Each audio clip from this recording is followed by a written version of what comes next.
পৃথিবী সৃষ্টি করার পরে পৃথিবী কাঁপে, আল্লাহ পাথর দিয়ে পেরেক মারলেন, পৃথিবী আর কাঁপে না। সুবহানাল্লাহ। ফেরেশতারা দেখে তো অবাক। ফেরেশতারা বলে, আল্লাহ পাহাড়ের এত শক্তি, পাহাড় গেড়ে দিলেন পৃথিবীতে, আর পৃথিবী কাঁপে না। হাল মিন খালকিকা আশাদ্দু মিনাল জিবাল, আল্লাহ আপনার সৃষ্টির মধ্যে পাহাড়ের চেয়ে শক্তিশালী কি কিছু আছে?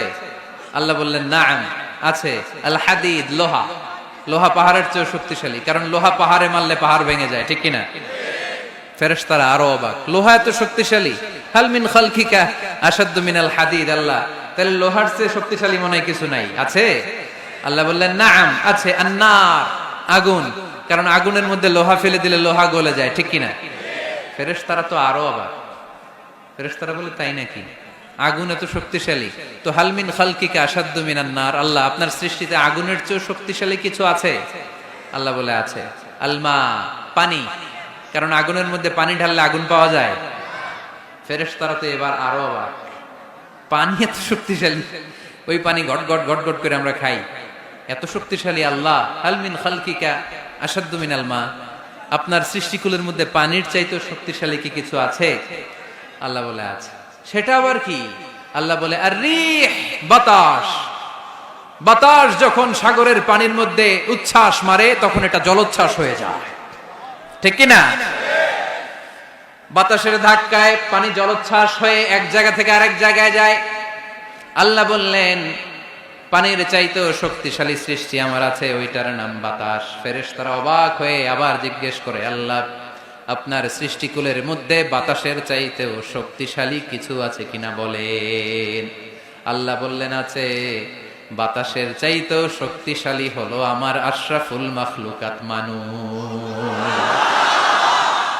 মানুষ শক্তিশালী, ওই মানুষ যে মানুষ গোপনে দান করে।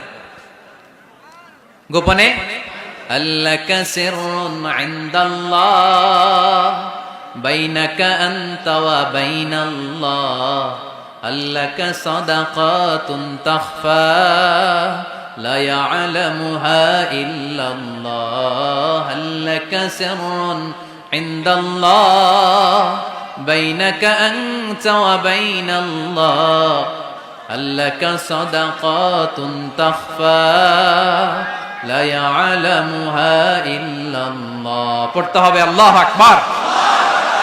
গোপন দান যিনি করে তিনি সবচাইতে শক্তিশালী, ঠিক কিনা? এজন্য মাতুয়াইলের ভাইরা গোপন দান করতে রাজি আছেন নাকি? অমুক ভাই বিশিষ্ট সমাজ সেবক 2 লক্ষ টাকা, বলেন মারহাবা। এইভাবে দান করবেন? মারহাবা করলেও আসি, না কইলেও আসি, ঠিক কিনা? মারহাবা যদি বলে দেন, সমস্যা নাই। মারহাবা না বললেও দিবেন। তাহলে খুশি কে?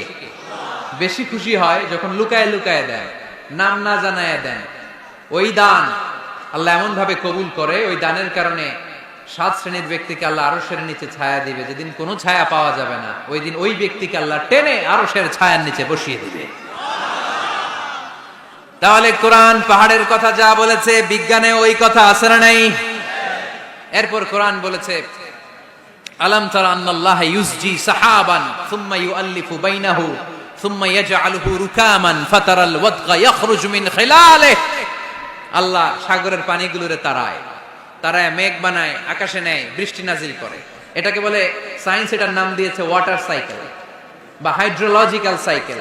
এটাই আল্লাহ কোরআনে এইভাবে বলেছে, আলাম তারা আন্নাল্লাহা ইউসজি সাহাবা, তোমরা কি দেখো না সূর্যের তাপে বাষ্প হয়ে, গ্যাস হয়ে পানিগুলো উপরে ওঠে। যারা বিমান দিয়ে ফ্লাই করেন তারা বিমানের জানলার পাশে সিট পেলে দেখেন নাই কিভাবে মেঘমালাগুলো বিমানের সাথে খেলা করে?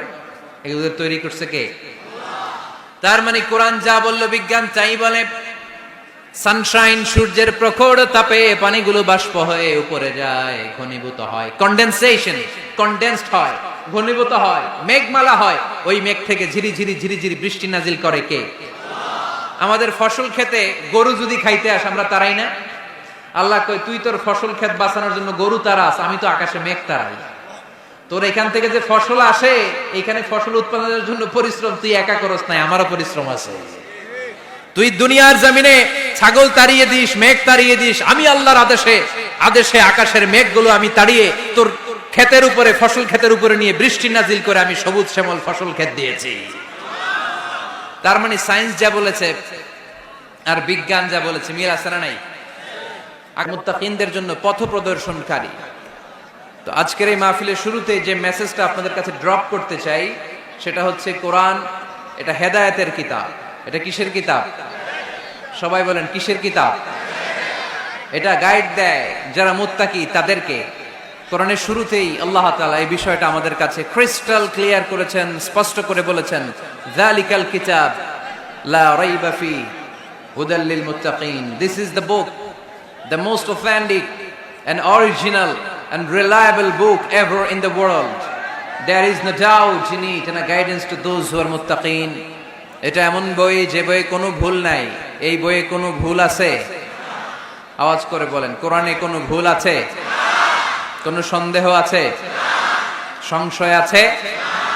হেদায়েতের কিতাব করে মুত্তাকিদের জন্য এটাকে পাঠালো কে? এজন্য রাব্বুল আলামিন বলেন, যালিকাল কিতাবু লা রাইবা ফি হুদাল লিল মুত্তাকিন। This is the book, there is no doubt in it. এটা এমন বই যেটাতে সন্দেহ নাই।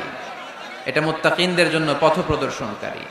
তাহলে এই কথাটা, এই মেসেজটা আজকে আমাদেরকে মুখস্থ করে নিয়ে যেতে হবে যে কোরআন হেদায়েতের কিতাব। এটা কিসের কিতাব?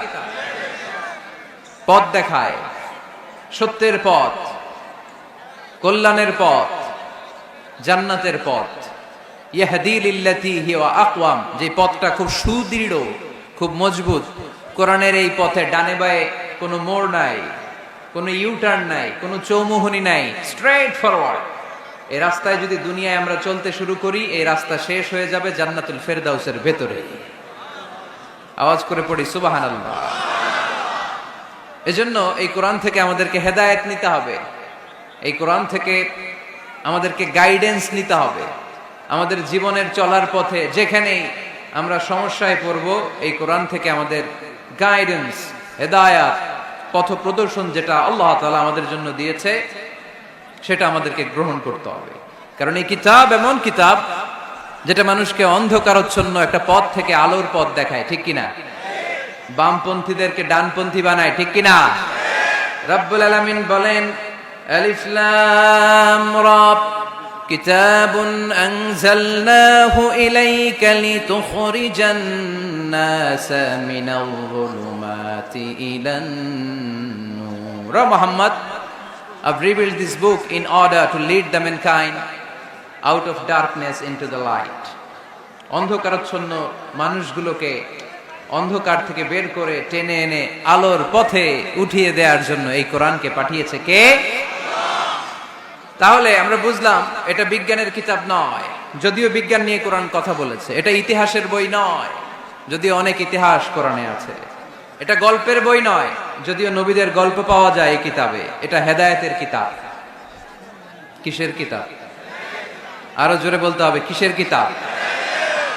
আল্লাহ বলেছেন, মা ফাররাতনা ফিল কিতাবি মিন শাই। এই কিতাবে তোমাদের প্রয়োজনীয়, জরুরি এমন কোনো কিছু আমি বাকি রেখে দেই নাই। ওয়া নাযালনা আলাইকাল কিতাবা তিবয়ানান লিকুল্লি শাই। মানব প্রয়োজনীয় সব কিছু এই কিতাবের মধ্যে দিয়ে দিয়েছে কে? রান্নাঘর থেকে বঙ্গভবন কিভাবে চালাতে হয় আছে না নাই? ঘরে বসে বসে কাঁথা সেলাই থেকে শুরু করে মহাকাশের সূক্ষ্মাতি সূক্ষ্ম কাজ কেমন করে পরিচালনা করতে হয় আছে না নাই? রাজনৈতিক অঙ্গনকে কেমন করে সেটেল করতে হয়, লিড দিতে হয়, সেটাও আল্লাহর কোরআনে আছে না নাই? কিভাবে বিয়ে শাদী করতে হবে আছে না নাই? সমাজে কি করে শান্তি প্রতিষ্ঠা করতে হয় আছে না নাই? তিবয়ানান লিকুল্লি শাই, সব জিনিসের সুস্পষ্ট ব্যাখ্যা। যা বলার আল্লাহ সব বলে দিয়েছে। কোরআন কি শুরু করেছে আল্লাহ বিসমিল্লাহির রহমানির রহিম দিয়ে, মানে বা দিয়ে। কি দিয়ে? কথা বলেন, কি দিয়ে? বা দিয়ে।